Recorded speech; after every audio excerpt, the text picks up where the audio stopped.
বিএনপির ফজলুর রহমান বলে এই দেশ স্বাধীন করেছে এবং স্বাধীন করে আপনাদেরকে মাফ করে দিয়েছেন বলেই আপনারা বেঁচে আছেন। কত বড় দুঃসাহস, কত বড় ধৃষ্টতা!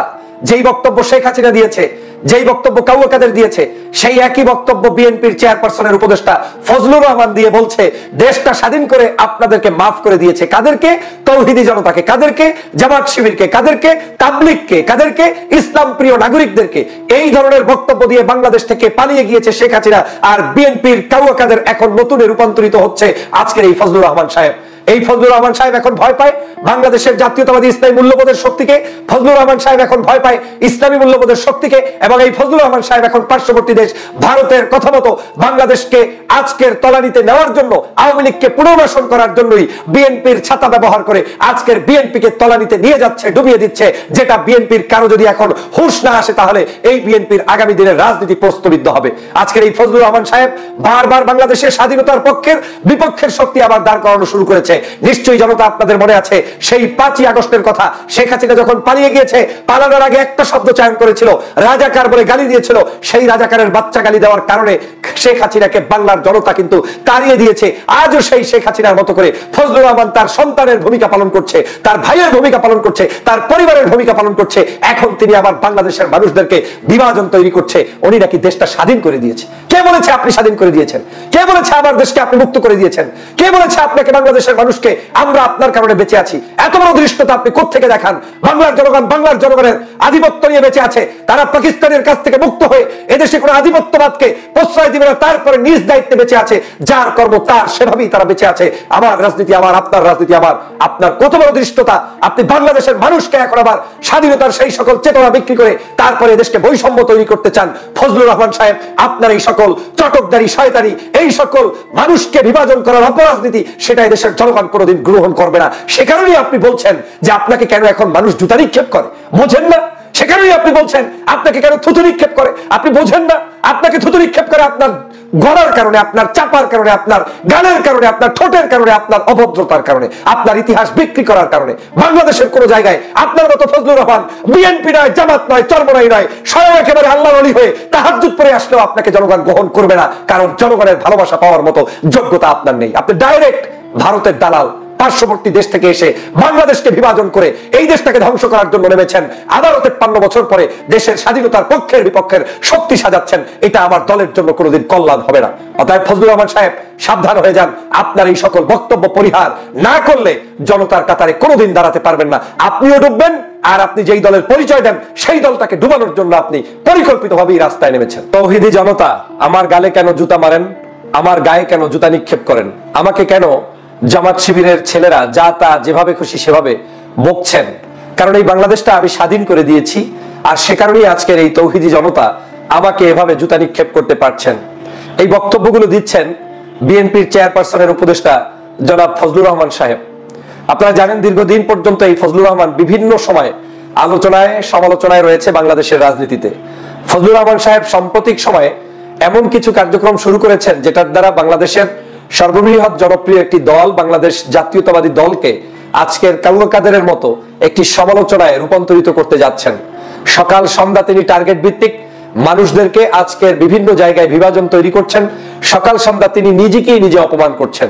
তিনি বলছেন তৌহিদি জনতা কেন তাকে ফজু পাগলা বলছেন, তৌহিদি জনতা কেন তাকে গায়ে আজকের জুতা নিক্ষেপ করছেন, তার সাথে এরকম আচরণ কেন করছেন, তার পোস্টারের উপরে এরকম করে মানুষ কেন থুতু নিক্ষেপ করছেন। ফজু এখনো বুঝতে পারেন নাই যে এই ফজলুর রহমান সাহেব বাংলাদেশের জনগণের কাছে কি কারণে এরকম নিগৃহীত হচ্ছেন, অপমানিত হচ্ছেন। আপনি যেই বাংলাদেশ, স্বপ্নের বাংলাদেশ দেখতে চান, সেই বাংলাদেশে আপনি আজকের নিজে এই সোনার বাংলাদেশে আপনি বৈষম্য তৈরি করছেন। 5ই আগস্টের পরে বাংলাদেশকে আপনি একটি বিশেষ টার্গেট নিয়ে আজকের এই বাংলাদেশটাকে ধ্বংসের জন্য নেমেছেন। বাংলাদেশের মানুষের মূল্যবোধকে আপনি ফজলুর রহমান সাহেব ধারণ করতে পারছেন না, লালন করতে পারছেন না বলেই আপনার কাছে ধারণা হয়েছে যে দেশের তৌহিদি জনতা কিংবা সাধারণ মানুষ আপনাকে পছন্দ করে না। আপনি মুক্তিযুদ্ধকে বিক্রি করে তারপরে আজকের বাংলাদেশের মানুষের সহানুভূতি পাওয়ার জন্য চেষ্টা করে যাচ্ছেন। কিন্তু বাংলাদেশের মানুষ যেই চেতনায় মুক্তিযুদ্ধ করেছে সেই চেতনা আর আপনার চেতনা এক নয়। বাংলাদেশের মানুষ কখনোই ধর্মবিদ্বেষী নয়, বাংলাদেশের মানুষ কখনোই ইসলাম বিদ্বেষী নয়, বাংলাদেশের মানুষ কখনো ইসলামী সভ্যতা সংস্কৃতির বিরুদ্ধে নয়, বাংলাদেশের মানুষ কোনোদিন তাফসির মাহফিলের বিরুদ্ধে নয়, তাবলিগের বিরুদ্ধে নয়, পীর মাশায়েখদের বিরুদ্ধে নয়। কিন্তু আপনি ফজলুর রহমান সাহেব এই গত কয়েক মাস পর্যন্ত টার্গেট ভিত্তিক দেশের তাবলিগকে অপমান করেছেন। আপনি বলেছেন তাবলিগে জঙ্গি তৈরি হয়। আপনি টার্গেট ভিত্তিক বাংলাদেশের সাধারণ জনগণকে বিভাজন করার জন্য আবারও সেই মুক্তিযুদ্ধের ইতিহাস টেনে এনেছেন এবং মুক্তিযুদ্ধের ইতিহাসকে বিক্রি করে আবার নতুন করে জামাত শিবিরের উপরে চাপিয়ে দেওয়ার চেষ্টা করছেন। আপনি বাংলাদেশের সাধারণ জনগণকে আবার ট্যাগ লাগানোর রাজনীতি শুরু করেছেন, রাজাকার, আল বদর, আল শামস। আপনাকে দেখলে মনে হয় শেখ হাসিনা তার একজন যোগ্য উত্তরসূরি বাংলাদেশে রেখে তারপরে পালিয়ে গিয়েছে। বাংলাদেশ জাতীয়তাবাদী দলের যদি কোনো উপকার আপনার কাছ থেকে কোনোদিন হয়ে থাকে, সেটা আপনি ফজলুর রহমান সাহেব, আমার ধারণা আপনার যে কোনো একটা বক্তব্য থেকে সেই উপকার শেষ হয়ে গিয়েছে। কিন্তু বিএনপি এখনো জানে না আপনার মাধ্যমে কি পরিমাণ ক্ষতি হয়েছে এই দলের। সেটা বিএনপির সাধারণ কর্মীরা ছাড়া, সাধারণ মানুষ ছাড়া, আপনার পাশে ঘুরঘুর করা মানুষগুলো বুঝতে পারবে না, জানতে পারবে না। কারণ এদেশের মানুষের চিন্তা চেতনা একদিক, আর আপনার কার্যক্রম আরেক দিক। আপনাকে নিয়ে আজকের বাংলাদেশের মানুষ এখন ট্রোল করছে কেন? এর একটা মাত্র কারণ, সেটা হচ্ছে আপনি বাংলাদেশের মানুষের চিন্তা চেতনার বাহিরে গিয়ে আপনি কথা বলছেন। আপনি বাংলাদেশের মুক্তিযুদ্ধের চেতনাকে ধারণ করে নিজে নিজে এই মুক্তিযুদ্ধকে বিক্রি করার চেষ্টা করতে গিয়ে আবারও শেখ হাসিনার মতো জামাত শিবিরকে বিভাজন করছেন, তাদেরকে বাংলাদেশের মূল চরিত্র থেকে দূরে ঠেলার চেষ্টা করছেন। আপনি পার্সেন্টেজ বলে ইসলামপন্থী নাগরিকদেরকে আপনি বলছেন ভোটের রাজনীতিতে তাদের অবস্থানই নাই। আপনি এখন তাদেরকে চ্যালেঞ্জ ছুড়ে দিচ্ছেন, সকাল সন্ধ্যা চ্যালেঞ্জ দিয়ে আপনি আজকের এই বাংলাদেশের মানুষের কাছে নিগৃহীত হচ্ছেন। আমি অবাক হয়ে যাই যখন এই মানুষটার পক্ষেও কিছু মানুষ শুধুমাত্র দলীয় স্বার্থে, ব্যক্তি স্বার্থে দাঁড়িয়ে তারপরে কথা বলতে যায় এবং সেই কথাগুলো বলতে গিয়ে বিএনপি নামক এই দলটির সর্বোচ্চ ক্ষতি সাধন করে, তখন সত্যিই কষ্ট লাগে। ইসলামী মূল্যবোধ, জাতীয়তাবাদী মূল্যবোধের প্রতিষ্ঠিত এই দল শহীদ রাষ্ট্রপতি জিয়াউর রহমানের দল। কিন্তু এই দলে যদি কখনোই কেউ ইসলামের পক্ষে কথা বলে, ধর্মের পক্ষে কথা বলে, তখনই তাকে আপনার ট্যাগ লাগিয়ে ভিন্ন চরিত্র দিয়ে দেওয়া হয়। কিন্তু একই সময় যখন ইসলামকে কটূক্তি করে, ধর্মকে কটূক্তি করে, আমাদের সভ্যতা কালচারকে কটূক্তি করে ফজলুর রহমান সাহেব দিন রাত এই ধরনের কথা বলে চলেছেন, তাকে এখন পর্যন্ত বহিষ্কার হয় নাই, তাকে এখন পর্যন্ত করা তো হয় নাই, এমনকি সতর্কতাও জারি করা হয়েছে বলে আমার মনে নেই। গতকালকেও দেখলাম তিনি বাংলাদেশের বিভিন্ন জায়গায় মন্তব্য করতে গিয়ে তৌহিদি জনতাকে আজকের দোষারোপ করছেন। আপনি বিবেকের কাছে প্রশ্ন করুন যে তৌহিদি জনতা আপনাকে জুতা নিক্ষেপ কেন করে? তৌহিদি জনতা কেন আপনার কপালে জুতা মারেন? এবং এই জুতা মারার জন্য আপনি কতটুকু দায়ী, এটা ফজলুর রহমান সাহেব আপনাকে নিজে অবলম্বন করতে হবে, এটা আপনাকে বুঝতে হবে। বিএনপি জামাতের কর্মীরা আমাদের এত বকাবকি করে কেন, এই প্রশ্ন আপনি যখন তোলেন তখন আপনাকে মনে রাখতে হবে বিএনপি জামাতের কর্মীরা আপনাকে এরকম করে, জামাত শিবিরের কর্মীরা আপনাকে এরকম করে বকাবকি করছে না। জামাত শিবিরের কর্মীরা বকাবকি করছে না, করছে বাংলাদেশের সাধারণ জনগণ। কারণ আপনি এই বকাবকির যোগ্যতা অর্জন করে ফেলেছেন। ফজলুর রহমান সাহেব, আপনি বাংলাদেশে কিছুদিন আগে বাংলাদেশের তাফসীর মাহফিলগুলো হওয়াকে কেন্দ্র করে আপনি মন্তব্য করে জনগণের কাছে নিকৃষ্ট পাত্রে রূপান্তরিত হয়েছেন। আপনি কোন মুখে বলেন যে দেশে গান বন্ধ হয়েছে, বিভিন্ন ধরনের আপনার কি বলে পূর্বের সংস্কৃতি বন্ধ হয়ে গিয়েছে, এখন মনে মনে ঘরে ঘরে তাফসীর মাহফিল, এটা নাকি আপনাকে খুব কষ্ট দেয়, আপনাকে 21শে ফেব্রুয়ারিতে কষ্ট দেয়, 26শে মার্চে কষ্ট দেয়, এখন আর সেই আপনার আগের সেই গান চলে না, এখন মানুষ হেলিকপ্টারে করে আলেমদেরকে নেয়। আপনারা তো জ্বলন্তি কেন? আপনারা তো জ্বলছে কেন? এই মানুষগুলো বাংলাদেশের মানুষ, বাংলার মানুষরাই তাদেরকে ডেকে ডেকে টাকা দেয়, হেলিকপ্টারে নেয়, সেটা তো সংস্কৃতির অংশ।